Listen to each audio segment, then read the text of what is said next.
Hello, and welcome back to Theater Thursdays. I'm David Alley, and today our guest is Miranda DeBusk. Hi, Miranda. Hey, David, how you doing? I'm doing well. It's great to see you.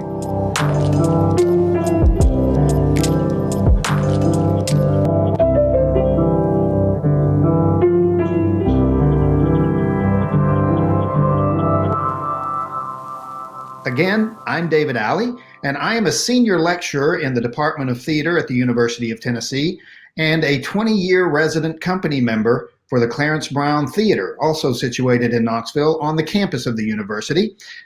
Knoxville is the native land of the Yuchi and Muskogee Creek people, as well as the Cherokee nations. Miranda, it is great to have you with us today. It is great to be here, David. For those who don't know me, my name is Miranda DeBusk. I'm a lighting and media designer and a graduate of the University of Tennessee, class of 2017. Super. So, Miranda, I'm really excited today about our discussion because we're getting to speak to a member of the design team, and the design, all elements of the design for this particular production of Around the World in 80 Days were so fantastic and so beautiful to look at. I have still to this day have people come up to me and talk about what a beautiful production that it was. So this story really does take us around the world. Literally, we go from London to Cairo to Bombay. We're in the jungle. We're on boats from one place to another. We go across the United States, various locations and various times of day. So can you talk about some of the challenges in designing this piece and how lighting helped convey where we were at any given point in the story? Yeah, this piece is a treasure trove of things to do with lighting, things to do with scenery, with costumes, just this blank canvas to say, here, let's go. Here are so many places, so many times, so many things, and you have to design each and every one of them. It was certainly a challenge for all of us on the design team. But one of the things in particular that I think folks don't often think about is the idea that a theater is a box, right? A rectangular box. You have a proscenium opening, you have walls, you have a flat floor, you've got pipes where you hang the lights that are parallel to the ground, hanging above. Everything is very square. And this show is very round. And that was intentional.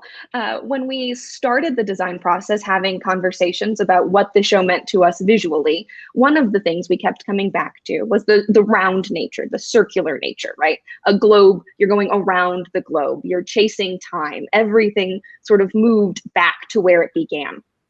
And so how do you take a very square space and make it round? So Nevena Pradanovic, the set designer, did an amazing job doing that scenically. And as for lighting, we figured it out, like you do.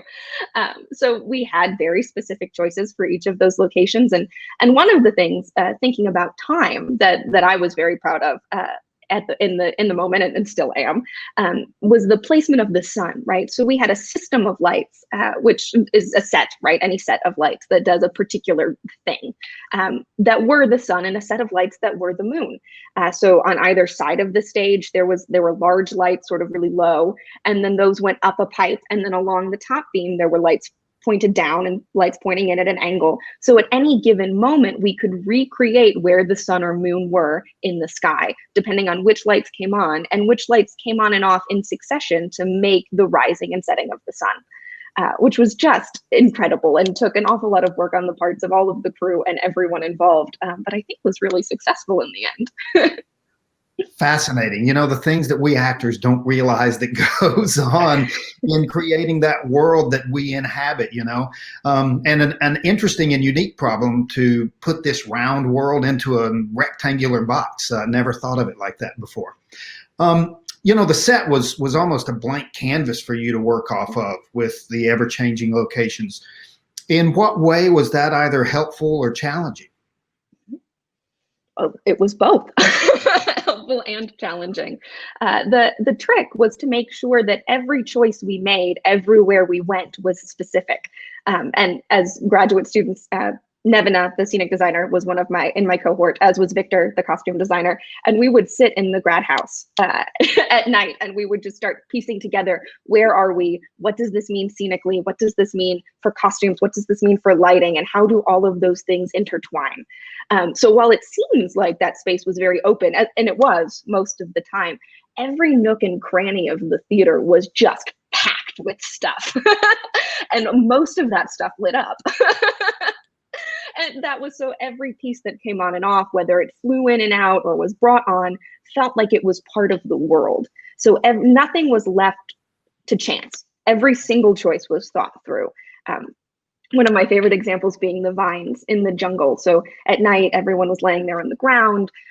You have the big elephant in the back, and these vines are above them. And on the bottom of each of those vines was a light bulb that could turn on. And for my money, those were the stars. And we could make them twinkle and we could flash them. And they really sort of brought the sky in to where we were. And that's just one of my favorite moments and one of my favorite collaborations to date. Absolutely, absolutely. Well, you guys did a great job of working together, and I'm sure it was necessary to work very closely together. You created a very real world in all of those different scenes.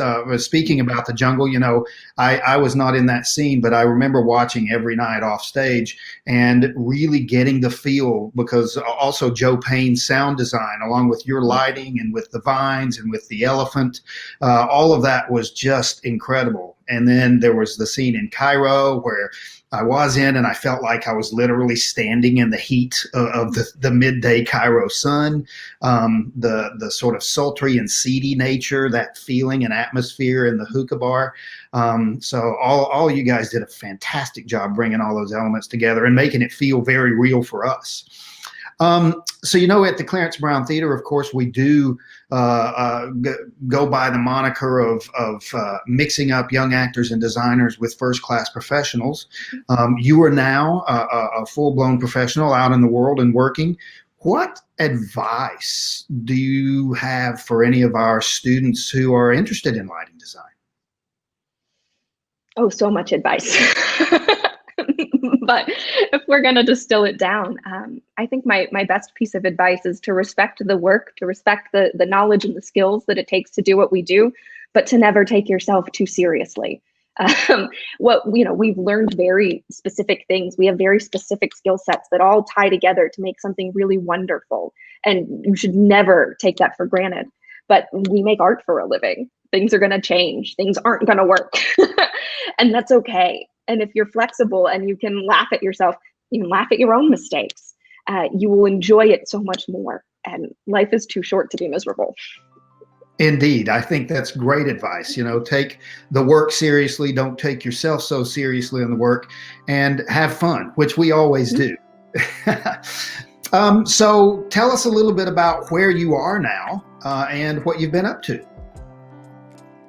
So I'm currently in Atlanta, Georgia, which are the native lands of the Muskogee Creek and Cherokee Nation. I was teaching for a little while pre-pandemic and going into the pandemic at the University of Georgia, designing, sort of bouncing around all over the place.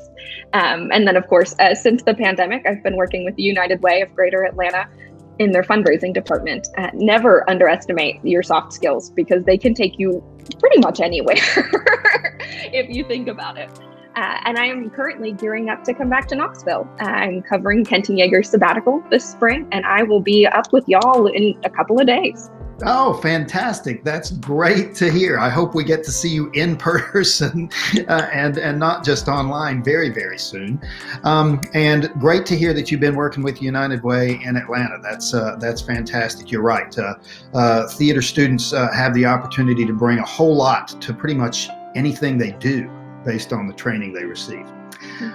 Well, Miranda, thank you so much for being here today. We really appreciate it. Oh, thank you for having me. This has been so much fun. And thanks to the rest of you for joining us for this edition of Theater Thursday. Join us next week as we continue our discussion of the Clarence Brown Theater's production of Around the World in 80 Days.